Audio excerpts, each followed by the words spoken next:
Los centros de día son un recurso de atención sociosanitaria especializado cuyo objetivo principal es mantener la autonomía de las personas mayores el mayor tiempo posible en sus domicilios. Tenemos un doble objetivo de prevención y rehabilitación de las personas mayores a través de fomentar su autonomía personal mediante actividades especializadas y favorecer un respiro para el entorno familiar. Se intenta que el centro de día sea un trabajo integral, tanto en el usuario, que es centro de toda la actividad, como toda la red del entorno y familiar. Se hace programas de apoyo emocional a las familias que quieran participar para que sepan sobrellevar los cuidados a través del programa Cuidar. En el centro de día realizamos una acogida al usuario en el que le recibimos y hay un periodo de adaptación que suele durar más o menos un mes. Desde que entran en el centro de día se le hace una valoración inicial de todo el equipo interdisciplinar, que está formado por la terapeuta, fisioterapeuta, enfermera, trabajadora social y auxiliares. El servicio del centro de día es un servicio que está centrado en la persona. Las actividades son grupales, pero están basadas en unas necesidades individuales y sus gustos y sus preferencias.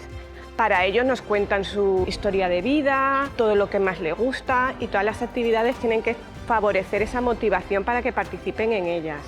Hay actividades que trabajan a nivel cognitivo, actividades físicas, actividades sociales que favorezcan la relación y actividades con el entorno. El personal está especializado en las actividades rehabilitadoras y preventivas, que son las que necesitan las personas mayores en situación de dependencia. Las actividades cognitivas, que son todas a la hora de trabajar la memoria, estimulación sensorial, orientación en el entorno, todo tema del lenguaje. En fisioterapia son actividades físicas, van desde educación de la marcha, rehabilitación de actividades motoras, de alguna parte del cuerpo que necesitan trabajar más, psicomotricidad.